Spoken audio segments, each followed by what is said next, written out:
अस्सलाम वालेकुम व्यूअर्स, कायनात मैथमेटिक्स में खुशामदीद। आज का हमारा टॉपिक है मल्टीप्लिकेशन ऑफ मैट्रिसेस। आज हम देखेंगे मल्टीप्लिकेशन ऑफ मैट्रिसेस किस तरह से करते हैं। मल्टीप्लिकेशन करने के लिए हमारे पास दो मैट्रिक्स होने चाहिए जिनकी हम मल्टीप्लिकेशन करने लगे हैं। तो जो दो मैट्रिक्स हैं उनकी पहले मैट्रिक्स की रोज़ को देखना है और दूसरे मैट्रिक्स के कॉलम्स को। पहले मैट्रिक्स की रोज़ में दो एंट्रीज़ हैं, दो नंबर हैं, और दूसरे मैट्रिक्स के कॉलम की दो एंट्रीज़ हैं। तो हम प्रोडक्ट कर सकते हैं पहले नंबर को पहले के साथ और दूसरे नंबर को दूसरे के साथ। पहले मैट्रिक्स की रो को दूसरे मैट्रिक्स के कॉलम के साथ मल्टीप्लाई कराना है। पहले नंबर को पहले के साथ, दूसरे नंबर को दूसरे के साथ, और बीच में प्लस डालना है। 1 2 2 1 और ये 2 प्लस 3 मल्टीप्लाई 4, 2 1 2 3 4 12 एंड प्लस करके 14। अब एक मैट्रिक्स है उसमें जो हैं दो रोज़ हैं और दूसरा जो मैट्रिक्स है उसके कॉलम 1 है लेकिन रोज़ इसकी भी 2 हैं। इसके भी कॉलम जो हैं 2 हैं, इसकी कॉलम 1 है। अब हमारे पास जो एग्जांपल है बी, उसमें दो रोज़ हैं और दो ही कॉलम हैं, और सी जो है उसमें जो है एक कॉलम है और दो रोज़ हैं। लेकिन हमने देखना है कि बी मैट्रिक्स की जो रोज़ हैं उसके नंबर कितने हैं एक रो में। इसके एक रो में जो हैं कितने नंबर हैं, 2, और इसके एक कॉलम में कितने नंबर हैं, 2। तो इसकी प्रोडक्शन पॉसिबल है। पहली रो को पहले कॉलम के साथ मल्टीप्लाई कराएंगे, 1 मल्टीप्लाई 4 प्लस 3 मल्टीप्लाई 3। जब एक रो बीच में जब एक रो को हम कर रहे हैं मल्टीप्लाई दूसरे मैट्रिक्स के कॉलम के साथ, तो जो इनके बीच में प्लस डाल रहे हैं, पहली एंट्री को पहली के साथ करके प्लस दूसरी एंट्री को दूसरी एंट्री के साथ। अब दूसरी रो को करने लगे हैं, तो दूसरी रो को जब हम इसके साथ करेंगे उसको भी इसी तरह पहले एंट्री को पहले के साथ प्लस डाल के दूसरी एंट्री को दूसरी के साथ कर देंगे, और फिर इनको प्लस करके आगे सॉल्व कर देंगे। 4 1 4 प्लस 3 3 9 2 4 8 6 3 18 एंड प्लस करके आ जाएगा आंसर। इधर एग्जांपल में है C 4 2 और D 1 3 2 0। इसकी रो में दो नंबर हैं और इसके कॉलम में भी दो नंबर हैं। पहले रो को पहली कॉलम के साथ 4 मल्टीप्लाई 1 प्लस 2 मल्टीप्लाई 3, फिर उसी रो को दूसरे कॉलम के साथ। एक रो को जितने कॉलम हैं उन सब के साथ कराएंगे। पहले मैट्रिक्स की रो को दूसरे मैट्रिक्स के जितने कॉलम मौजूद हैं उन सब के साथ बारी बारी मल्टीप्लाई कराएंगे। पहली रो को पहले कॉलम के साथ कराया, इधर लिख दिया। पहली रो को जब दूसरे कॉलम के साथ 2 0 के साथ कराया, इधर लिख दिया। फिर 4 1 4 प्लस 2 3 6 4 2 8 प्लस 2 0 0 4 प्लस 6 10 8 प्लस 0 8। अब दूसरी एग्जांपल है A 4 और 3 है, B 1 2 है। पहली रो में जो है एक नंबर है, दूसरे मैट्रिक्स के एक कॉलम में भी एक नंबर है। पहली रो को पहले कॉलम के साथ कराया, इधर लिख दिया। फिर पहली रो को दूसरे कॉलम के साथ कराया, इधर लिख देंगे। फिर दूसरी रो को हम कराने लगे हैं, दूसरी रो को हमने पहली रो को दोनों के साथ बारी बारी करा देना है। फिर अब दूसरी रो को भी दोनों के साथ कराना है। जब पहली रो को कराया, पहली रो को पहले कॉलम के साथ इधर लिखा, पहली रो को दूसरे कॉलम के साथ कराया, इधर लिखा। अब दूसरी रो को पहले कॉलम के साथ कराएंगे इधर, और दूसरी रो को दूसरे कॉलम के साथ कराएंगे, उसका आंसर इधर।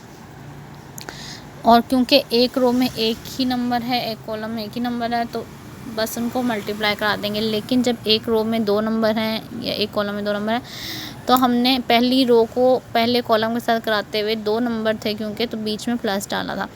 एक पूरी रो को एक पूरे कॉलम के साथ कराएंगे, वो यहाँ लिखेंगे। अगर एक नंबर से ज़्यादा है एक रो में, तो 2 3, तो उनके जो एंट्रीज़ के बीच में प्लस प्लस डाल के पहले एक रो को कंप्लीट करेंगे एक कॉलम के साथ, फिर उसी रो को दूसरे कॉलम के साथ जो करेंगे उसको इधर लिखेंगे। उसमें भी इसी तरह के एक नंबर को एक नंबर से करा के प्लस डाल के दूसरे नंबर को दूसरे नंबर से कराएंगे। यहाँ पे क्योंकि था ही एक नंबर, तो वो एज इट इज़ लिख के फिर जो उसी रो को अब हम दूसरी कॉलम के साथ करने लगे हैं। एक रो एक कॉलम के साथ कंप्लीट हो चुकी है, इसलिए प्लस नहीं आया। यहाँ पे एक रो एक कॉलम के साथ कंप्लीट हो गई है, फिर एक रो को दूसरे कॉलम के साथ यहाँ लिखा है हमने, इसलिए बीच में प्लस नहीं डाला। यहाँ पे भी दूसरी रो को पहले कॉलम के साथ करा दिया। एक रो एक कॉलम के साथ कंप्लीट हो गई है, फिर हमने इस रो को दूसरे कॉलम के साथ करा के यहाँ लिखा है, इसलिए हमने इधर प्लस नहीं डाले। इधर प्लस इसलिए डाले थे क्योंकि ये एक रो भी कंप्लीट हुई है। ये एक रो के अंदर जब एक से ज़्यादा एंट्रीज़ होती हैं तो उनकी एंट्रीज़ को प्रोडक्ट करते हुए बीच बीच में प्लस डालते हैं। पहली को पहली एंट्री के साथ करा के प्लस डाल के दूसरी को दूसरी एंट्री के साथ मल्टीप्लाई कराते हैं। और इसी तरह फिर पहली उसी रो को जब दूसरे कॉलम के साथ कराते हैं तो पहली एंट्री को पहली के साथ प्लस दूसरी एंट्री को दूसरी एंट्री के साथ। अब यहाँ पे ए मैट्रिक्स है 1 2 0 3, बी मैट्रिक्स है 4 2 2 3। प्रोडक्ट लेंगे दो मैट्रिक्स का, तो पहली रो को हमने बारी बारी दोनों कॉलम से कराना है। पहली रो को पहले कॉलम से कराया 1 × 4, 1 को 4 से प्लस, क्योंकि अभी एक रो कंप्लीट नहीं हुई, 1 को 4 से करा के कंप्लीट नहीं हुई अभी रो, प्लस डालना है दूसरे एंट्री को दूसरी एंट्री के साथ 2 × 2 करा। फिर अब एक रो कंप्लीट हो गई है एक कॉलम के साथ, अब उस रो को दूसरे कॉलम के साथ कराने लगे हैं, तो अब प्लस नहीं डालना, अब थोड़ा फासला छोड़ेंगे। अब उस रो को हम दूसरे कॉलम के साथ कराने लगे हैं, तो उसमें भी पहली एंट्री को पहले एंट्री के साथ करा के प्लस, क्योंकि अभी वो रो कंप्लीट नहीं हुई है, दूसरी एंट्री को दूसरे एंट्री के साथ मल्टीप्लाई कराएंगे। अब दूसरी रो स्टार्ट होने लगी है, तो आंसर में भी दूसरी रो स्टार्ट हो गई है, नीचे आ गए हैं हम। पहली एंट्री को पहली एंट्री के साथ प्लस, अभी वही रो चल रही है इसलिए प्लस, दूसरी एंट्री को दूसरी एंट्री के साथ। अब ये रो एक कॉलम के साथ कंप्लीट हो गई है, तो फासला छोड़ के अब उस रो को दूसरे कॉलम के साथ कराएंगे। तो 0 × 2, अभी रो कंप्लीट नहीं हुई है इसलिए प्लस, फिर दूसरी एंट्री को दूसरी एंट्री के साथ 3 × 3। अब ये दूसरी रो भी दूसरे कॉलम के साथ हो गई है इनकी। अब जो है हम 4 1 4 + 4 2 4, 0 4 0, 3 2 6, 1 2 2 + 2 3 6, 0 2 0, 3 3 9, फिर 4 + 4 8, 0 + 6 6, 2 + 6 8, 0 + 9 9।